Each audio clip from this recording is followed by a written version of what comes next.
There was a time when I thought silence meant peace, that a quiet home reflected harmony. I know better now. It started small. My stepfather, Everett, began holding family business meetings behind closed doors, meetings I once attended.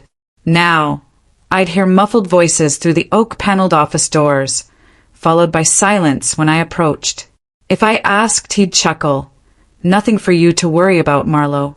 Just logistics. I noticed I could no longer access Key Quinn and company files. Passwords changed. My name was quietly removed from email threads. Lorraine, my mother, was no help.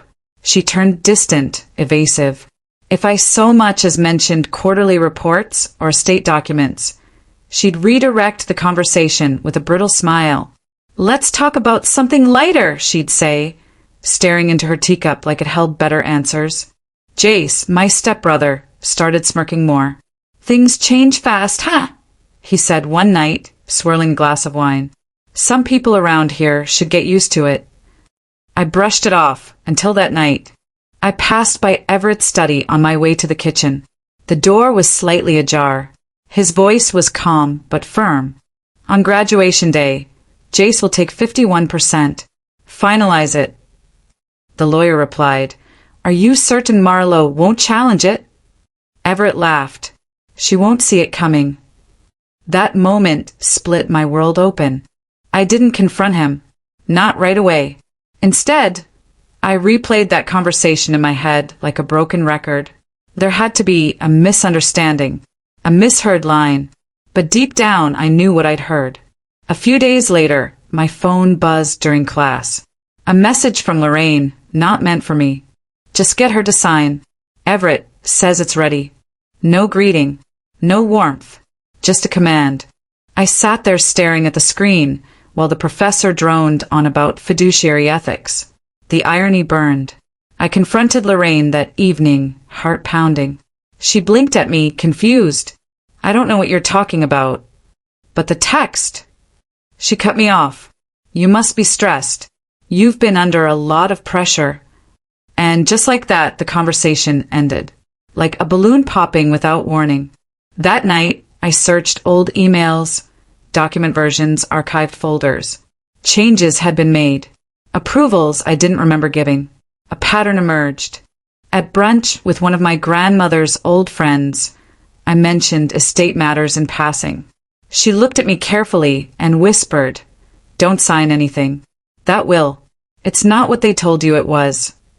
I hadn't even brought up the will. Days later, Everett fell on the stairs. Not a serious injury, but enough for dramatics. "It reminded me how fragile life is," he told the family, wincing as he clutched his side. We were all gathered in the living room when he pulled out a folder. "Just something for peace of mind," he said. "Power of attorney paperwork. In case I'm ever incapacitated." He handed me a pen. "There's no rush," he smiled, "but I already had the notary come by. Just in case." My fingers tingled, not from nerves, but clarity. "I'll have my lawyer look at it," I said, steady. His eyes narrowed. The first crack. From then on, family dinners were stilted.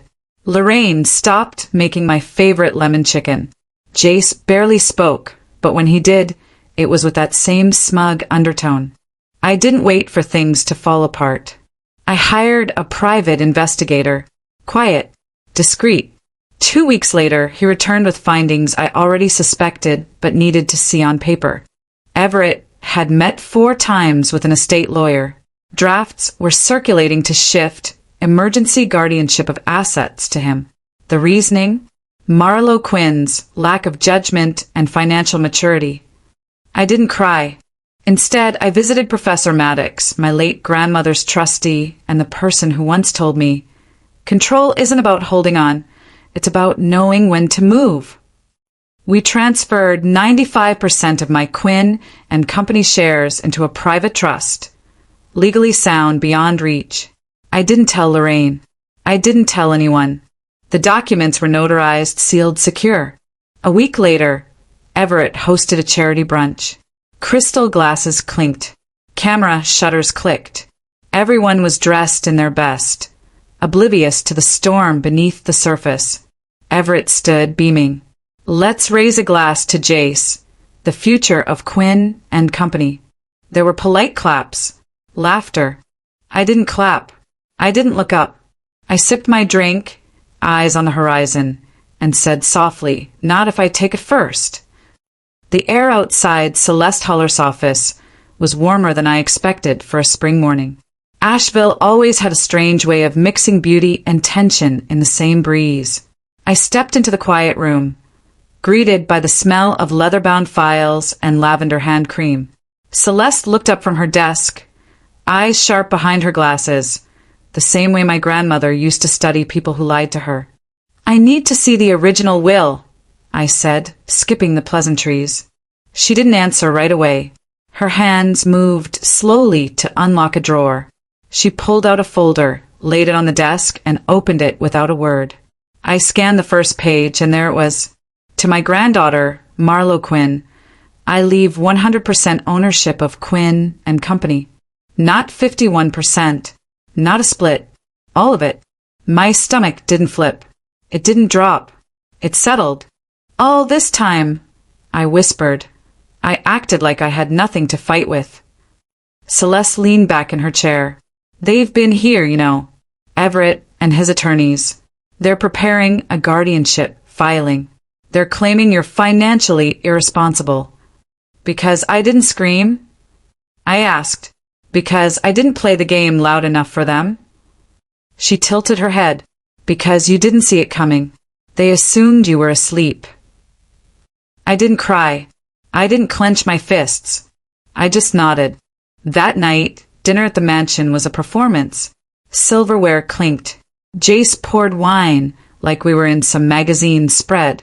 I waited until halfway through the meal. "Everett," I said, voice steady, "about what I overheard in your office." He froze mid-cut. "What are you referring to?" "The conversation with your lawyer. Graduation. 51%.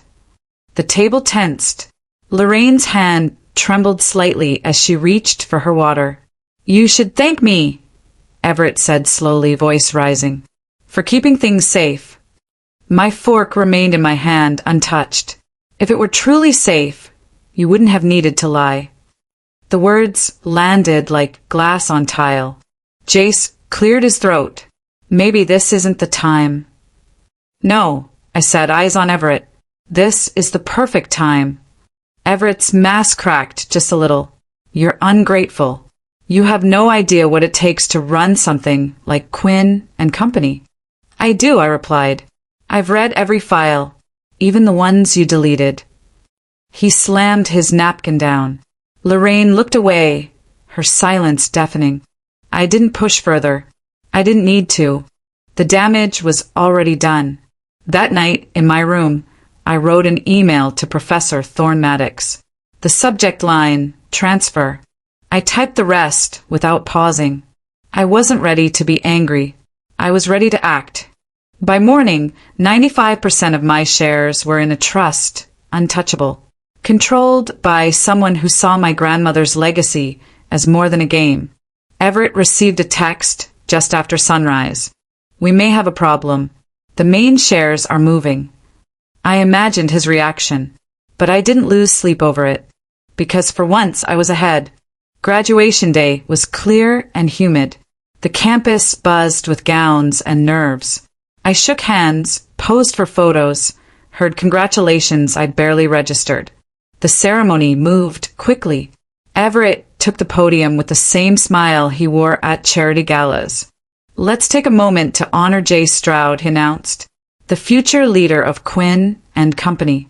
Applause. Flashbulbs. Proud nods. I stood at the edge of the stage. No applause for me. No spotlight. I opened my phone. Press send. The confirmation of the trust transfer pinged to Celeste, who stood quietly in the back row.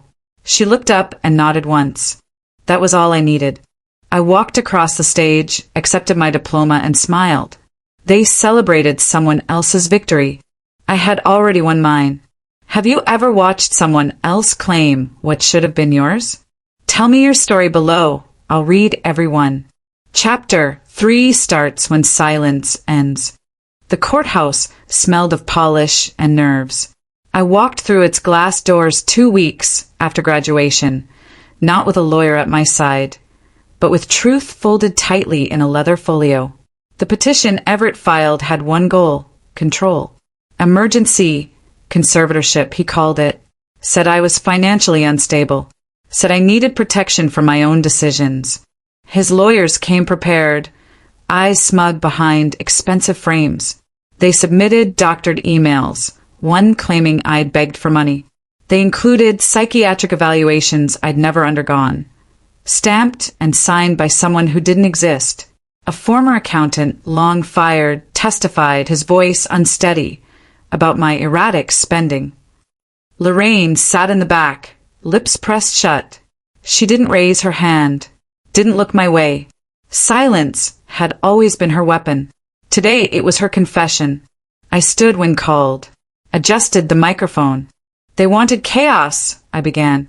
I brought clarity. And I did. Every document in my folder had been notarized, time-stamped, verified by people who owed me nothing and believed in everything my grandmother taught me. Celeste Huller stood as my first witness. She held up the original will. Marlowe Quinn is the sole heir of the Quinn estate. No amendment, no clause, no revision. Then came the footage. I'd never seen it before. A recording from a security camera. Jace and Everett behind a closed office door. If she speaks, Everett warned, voice low and sharp, we bury her under paperwork. The courtroom shifted. Chairs creaked. Someone gasped. And Jace? He just looked at the floor. Professor Maddox, my last witness, stepped up and stated plainly, the trust is legally sealed, irrevocable, outside the reach of any family or corporate claims. Miss Quinn acted within every right afforded to her under the law. I felt Everett unravel beside me before he exploded. This was supposed to be Jace's legacy, he shouted.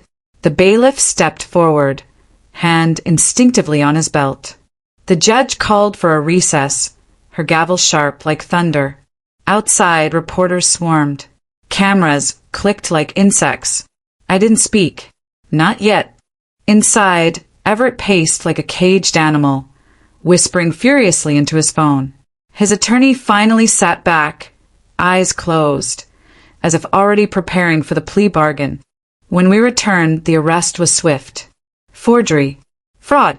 Attempted theft of estate assets. Everett Stroud left in handcuffs.